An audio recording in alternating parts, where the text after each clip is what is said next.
5 kettlebell exercises you should be doing after 40.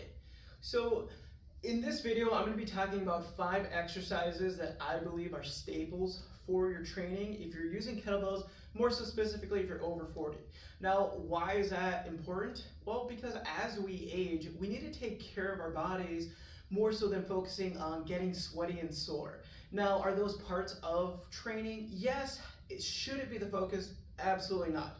The focus should be improving and getting better through our strength, through our ability to tolerate stress, but more so importantly, through our daily lives.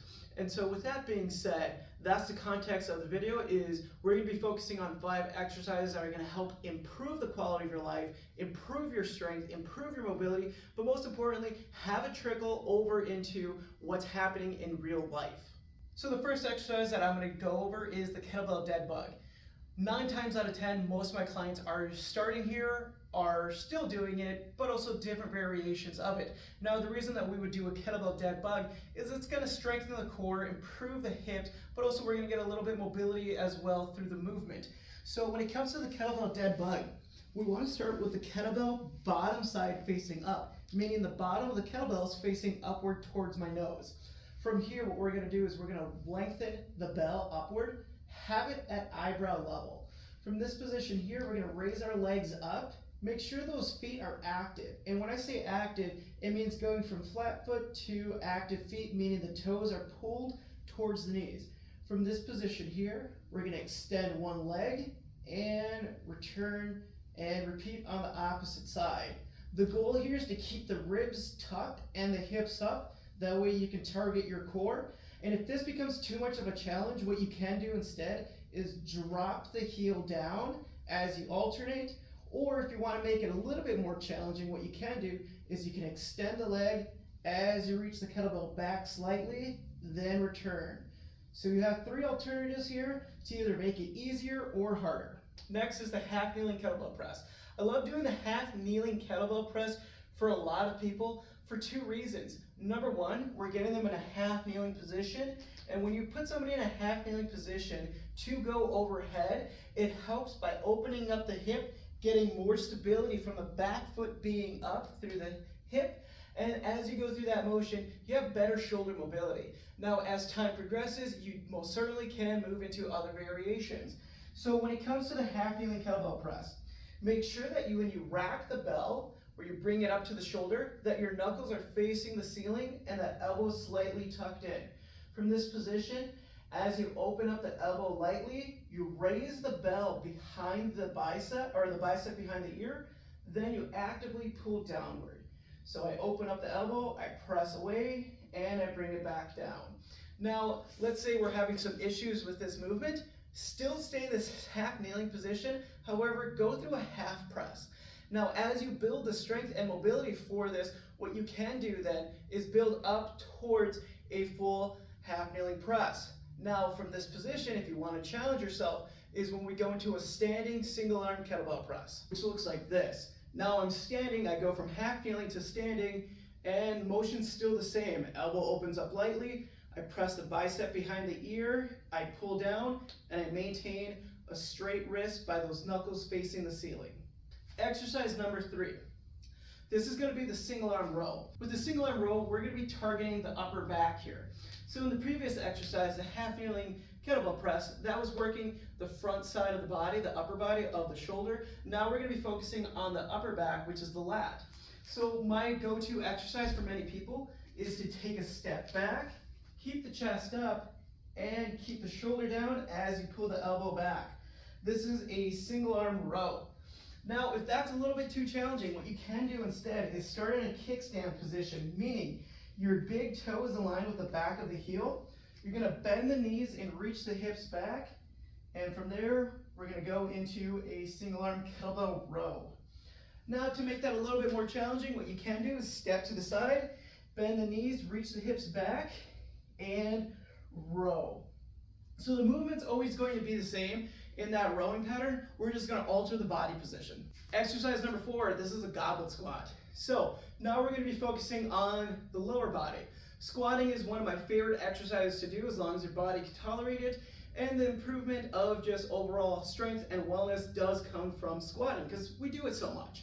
So we're gonna hold the kettlebell in the goblet position. The goblet position is holding the kettlebell from the handle here below the chin. And from here, we're starting in a tall and tight position. We're gonna widen the knees out. We're gonna squat down, then drive up. So remember, you're tall and tight. You're bending at the ankles, knees and hips, and you're pressing your feet to stand tall. If you're having a hard time with the kettlebell goblet squat, what you can do instead is go into a kettlebell box squat, where you're limiting the range of motion and making sure that you're going through it as best as you can with what your body can tolerate. So elevating the floor does help a lot when it comes to the squat. So you can still do the kettlebell goblet squat. We're just heightening the ground for you so you don't have to go that far down. Let's say we're still having a hard time with the squat. Now, I understand that this is not a kettlebell and this is a video for kettlebell training. However, let's just say for some odd reason, the kettlebell goblet squat just is not working for you. You can try by going with the TRX, so suspension trainer, something that assists you on the way throughout your squat. So what you can do is use the straps to help you counterbalance. You're taking weight away so that way you can practice the movement first. So everything's going to be the same. However, we're not doing load and we're using straps to assist us. So we're still tall and tight, bending at the ankle, knee, and hip, pressing the feet into the floor, and standing tall. And lastly, exercise number 5 is the kettlebell swing. This would not be a kettlebell video if we didn't talk about the kettlebell swing. Now, rather than showing you right away what the kettlebell swing is, I'm actually going to start with our first foundation for building up to the kettlebell swing, which is the deadlift. So when it comes to the kettlebell deadlift, we want to have the bell in line with the midsole of our foot. We're going to start tall and tight, a light bend in the knees, reach the hips back, press the feet into the floor, then stand tall. So this will be our foundation for the kettlebell swing. We want to make sure that we master the kettlebell deadlift, which is the hip hinge, so that way you know what we're doing with the hips so that we can build up to the kettlebell swing. So once you've been able to master the kettlebell deadlift, feels good, you're strong in the position, we're going to move into what's called a goblet clean. So similar position, however now we're going to be introducing momentum to the movement. So we're tall and tight, light bend in the knee, reach the hips back. Starting with the kettlebell, we're grabbing it from the top. As you stand tall, you pull it to the goblet position. Then as you reach your hips back, you bring it back down to the starting position with the hands on top of the handle. Then you pull back up so the hands are outside the handle and bring it back down so that way you have a different view. Same movement, pull the bell up and catch, drop the hips back, make sure that you're utilizing the hips to do the movement. Once you've mastered the kettlebell goblet clean, we've now mastered our hip hinge.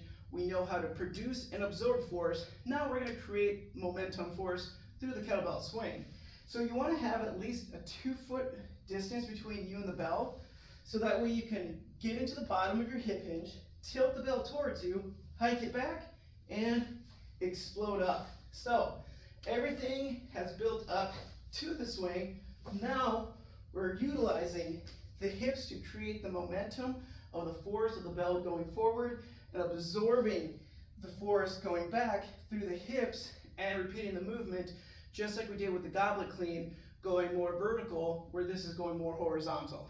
So those are 5 exercises if you're over 40 to make sure you include for kettlebell training, because these are going to have the carryover into everyday life. It's going to improve your full body strength, but most importantly, help you feel good.